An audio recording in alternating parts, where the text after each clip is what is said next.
This slide shows the duodenum, which is the first layer of the small intestine. It is further separated into 3 regions. We have the mucosa. This right here is separating the mucosa from the submucosa. And then this line will separate that from the muscularis externa. In the mucosa, you can find the simple columnar epithelium right here, all around lining the duodenum. Within the epithelium, you can see these white circular spaces, and those are goblet cells. The duodenum has the least amount of these, and as you go down the small intestine, you will find more and more, hence the ileum having the most. Within the mucosa, you will also be able to see intestinal ducts, which this right here would be a duct, this as well, and right here. So those are intestinal ducts. These finger-like projections that I was outlining before for the epithelium, those are known as villus or villi. Villi is plural for 2 or more, and villus is just 1.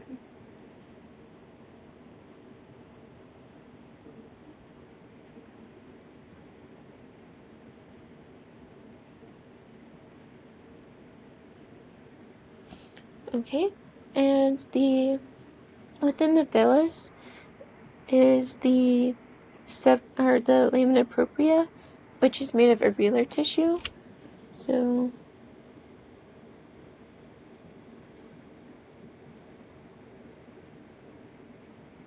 that is found all in here.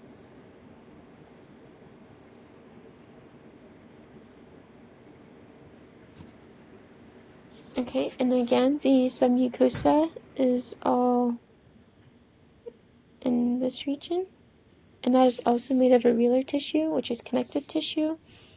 And then here we have the muscularis externa, which is made of muscle tissue. The circular layer is right here.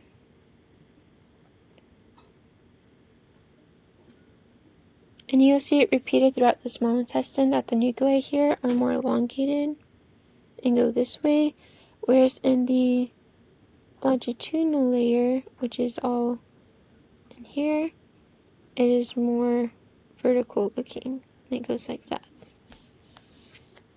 In this case of the digestive tract, the longitudinal layer.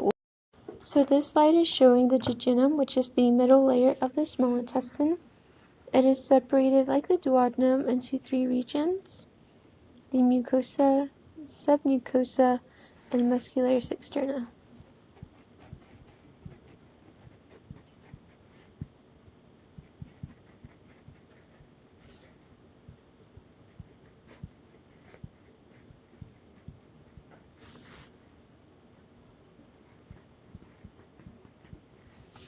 In the mucosa, we have simple columnar epithelium lining the jejunum, which is all right here. So those finger-like projections that we saw before in the duodenum are in there. And within the villus or villi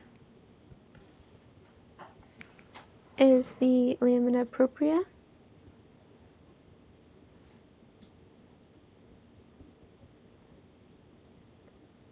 So the lamina propria is made of areolar tissue, and that's just all in here. And it's also all of this as well.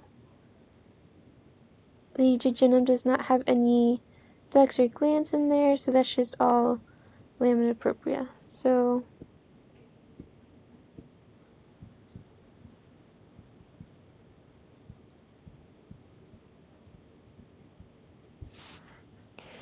within the epithelium, we can also see goblet cells that are right there and here. The jejunum does have more than the duodenum, one indicator of what side you're looking at. And then we also have microvilli that is on top of the epithelium. It's not very visible, but it is good for absorption. The submucosa here is also made of areolar tissue.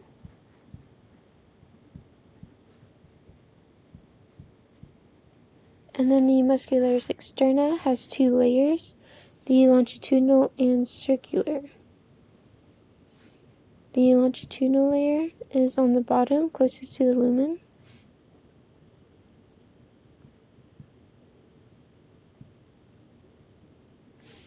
And then this up here is the circular layer. And I'm sorry, the lumen is actually in here. So the circular layer would be closest to the lumen. The circular lumen has nuclei that are more like this. And it's more like compact and dense horizontally, whereas the longitudinal layer, as you can see, goes up like vertically. And the nuclei, if you zoom in, you'll be able to see it's more elongated. And that is the jejunum. It doesn't have differentiating features like the ileum and duodenum, so that will also help you itself, knowing that it doesn't have any of those special features like Dead's glands or Pryor's patches. Right now you're looking at a slide of the ileum, which is the last region of the small intestine. As you have seen previously, the three regions of the small intestine are the duodenum, the jejunum, and the ileum. The ileum is composed of those four typical layers of the GI tract, which are the mucosal layer, which is going to be all this region. So all of this is going to be the mucosa. Then this in between is going to be the submucosa. And then this is going to be the muscularis externa. Basically, the mucosa is composed of simple columnar epithelium. The submucosa is going to be composed of areolar connective tissue, and the muscularis externa is going to be composed of smooth muscle tissue. Okay, so within the mucosa, we can find different structures. So let me go ahead and delete these lines. We're going to find the villi, which are going to be these finger-like projections. So an individual finger-like projection is going to be called a villus, and two or more is going to be called a villi. So within the villi, we can appreciate more structures, or basically this layer that we can see in between. These are going to be simple columnar cells. Columnar cells are going to be the enterocytes, which are going to be in charge of the absorption. In the ileum portion of the small intestine, there's not going to be that much of absorption. Basically, at this point, most of the nutrients have been absorbed, but there's still some for like water and electrolytes. The other structures that we can appreciate here in the mucosa are going to be the goblet cells, which are going to be all these white circles that you can see lining the lumen. So all of these are going to be goblet cells. Okay. Deeper in the mucosa and within the lamina propria. So all of this here, basically all this tissue that is in between, it's going to be the lamina propria. And these circular structures that you can see within the mucosa are going to be called intestinal crypts. Basically, those intestinal crypts are going to contain Paneth cells, and those Paneth cells are going to secrete antimicrobial agents such as defensins and lysozyme, which are going to help to destroy bacteria and are going to determine which type of bacteria is going to colonize. Those intestinal crypts are also called tubular glands, and at this portion of the small intestine, you're not going to find that many. Basically, they reduce along the small intestine. Between the mucosal layer and the submucosa, which we previously mentioned, so everything here, it's the mucosa, and this portion is going to be the submucosa. So keep that in mind. This layer that is found between the mucosa and the submucosa, it's called the muscularis mucosa, and it's a very thin layer of smooth muscle tissue. The muscularis mucosa.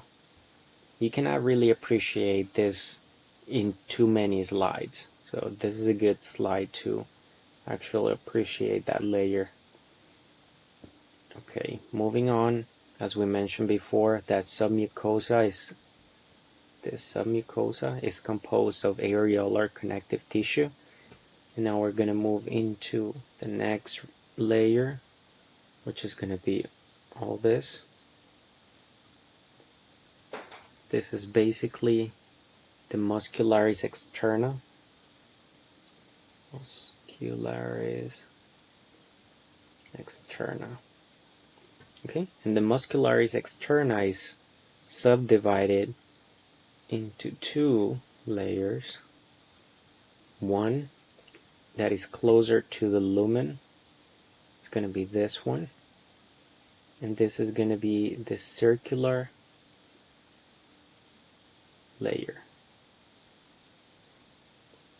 of the muscularis externa. Okay, so one tip to keep in mind when trying to find that circular layer is once you identify the muscularis externa, the first portion of it is going to be the circular layer, the one that is closer to the lumen. Okay, and the outer portion is going to be all this, and this is going to be the longitudinal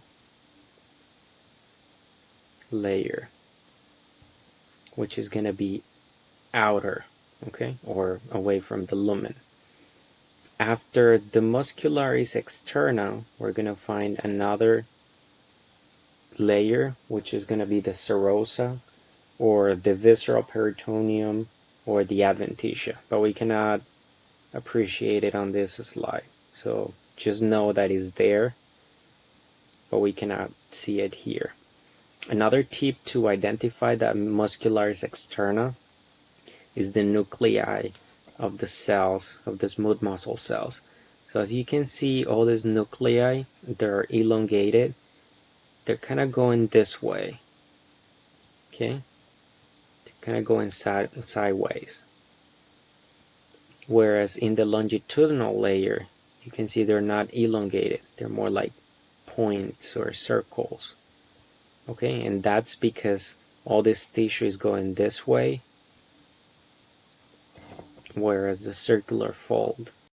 Here we're looking at another slide of the ileum, and we're going to identify an additional structure that we didn't see before.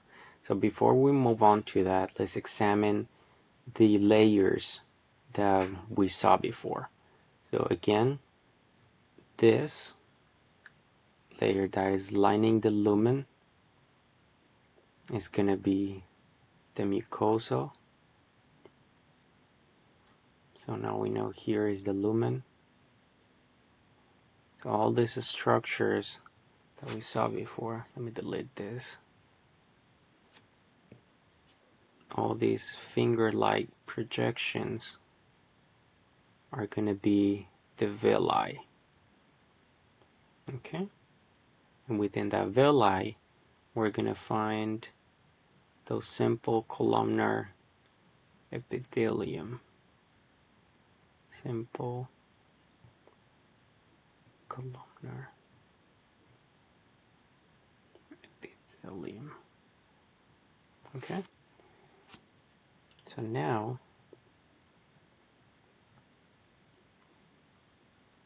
underneath that layer, we're going to find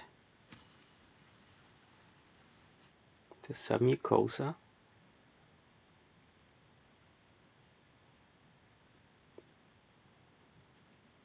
And underneath that, we're going to find the muscularis externa. Okay? Now you see in here, in that submucosal layer, we have these two structures. These two structures are nodules, and these are called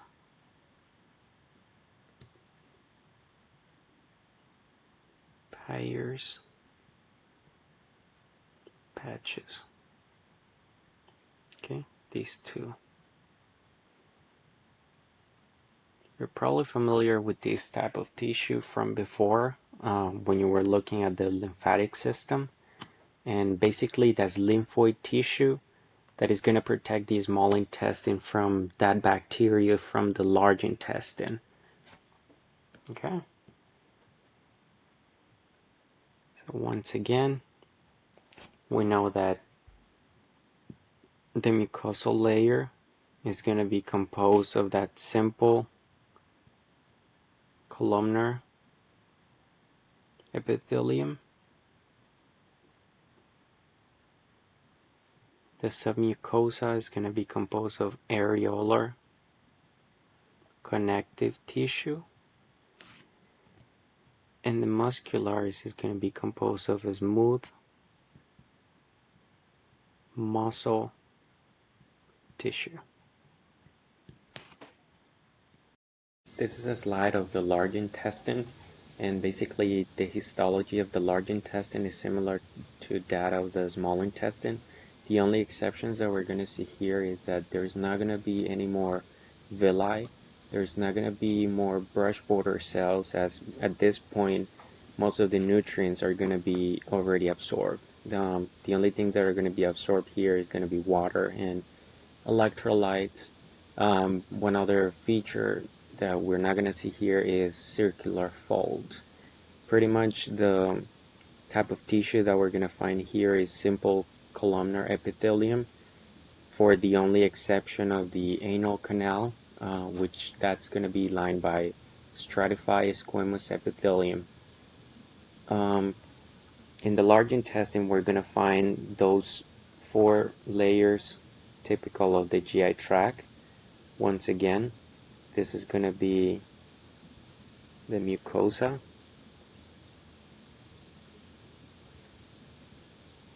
This is going to be the submucosa. And this is going to be the muscularis externa. Okay, within that mucosa, we're gonna find intestinal crypts. So all of this is gonna be lined by intestinal crypts. Those intestinal crypts are gonna contain lots of goblet cells. You cannot clearly see it, but pretty much all those white spots are going to be goblet cells. And at this portion, basically along the whole tract of the large intestine, these are going to be abundant for mainly one reason, and is to ease the transportation of feces.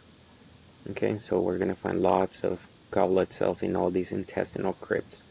Another cell that we're going to find in those intestinal crypts are going to be Paneth cells. And as we mentioned before, the Paneth cells are going to be in charge of determine which type of bacteria is going to colonize the large intestine.